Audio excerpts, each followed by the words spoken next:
Hello friends, income tax के cases की series में आज जो केस हम लोग डिस्कस करेंगे उस केस का नाम है principal commissioner of income tax versus Stirling agro industries limited.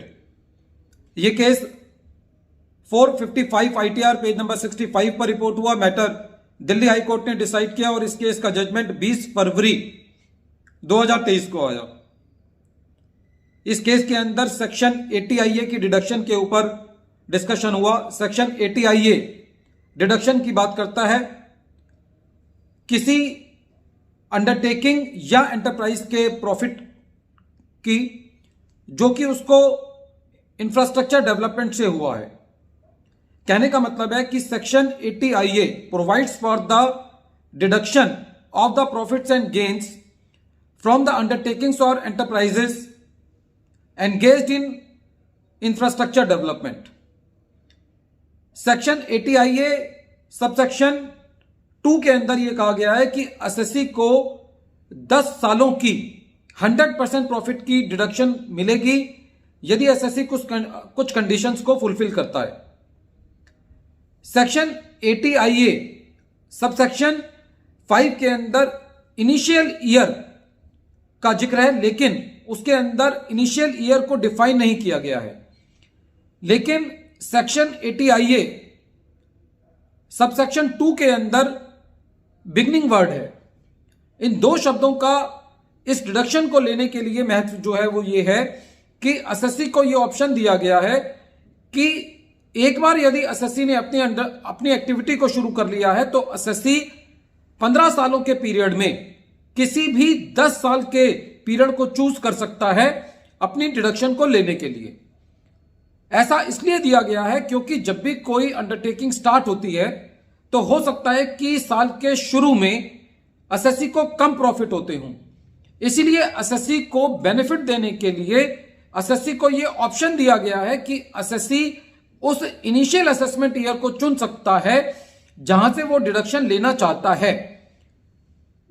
इस केस में जो डिस्प्यूट का इशू था वो ये था कि डिपार्टमेंट ये कह रहा था कि जब एसएससी ने अपनी एक्टिविटी को स्टार्ट किया है 10 साल वहां से शुरू होने चाहिए, लेकिन एसएससी का ये कहना था कि जहां से एसएससी ने अपना इनिशियल असेसमेंट ईयर चुना है डिडक्शन लेने के लिए वहां से उसको ऑप्ट करने का ऑप्शन दिया जाना चाहिए।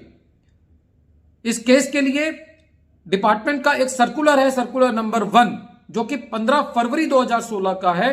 वो स्पेसिफिकली इस बात को कहता है कि जो इनिशियल असेसमेंट ईयर है, जो 10 साल चुनने का अधिकार है, वो एक्टिविटी जिस साल से स्टार्ट हुई है वहां से लेना जरूरी नहीं है। ये एसएससी का ऑप्शन है कि वो 15 साल के ब्रैकेट में वो असेसमेंट ईयर चुन सकता है जहां से उसको डिडक्शन लेनी है।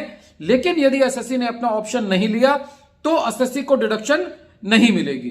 तो सबसे पहली बात यह है कि यह जरूरी नहीं है कि जिस साल में एसएससी की एक्टिविटी स्टार्ट हुई है वहीं से 10 साल लिए जाने चाहिए। यह एसएससी का ऑप्शन है कि वो अपने पहले असेसमेंट ईयर को चुने और फिर चुनने के बाद उसको 10 साल वहां से लगातार अपनी डिडक्शन को लेना होगा।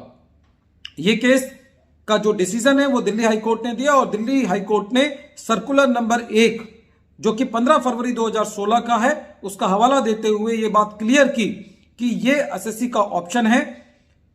एक्ट के अंदर या सेक्शन के अंदर सेक्शन 80IA के अंदर इनिशियल वर्ड का जिक्र है, लेकिन उसमें इनिशियल वर्ड को डिफाइन नहीं किया गया है।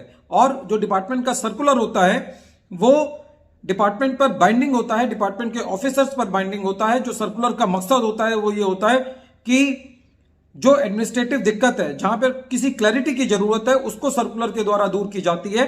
तो इस केस में डिपार्टमेंट ने सर्कुलर के द्वारा इस एम्बिग्युइटी को दूर किया कि जो पीरियड ऑप्ट करने का ऑप्शन है वो एसएससी को दिया जाना चाहिए और एसएससी जो है वो अपना इनिशियल असेसमेंट ईयर चुन सकता है जहां से वो सेक्शन 80IB के अंदर डिडक्शन लेना चाहता है।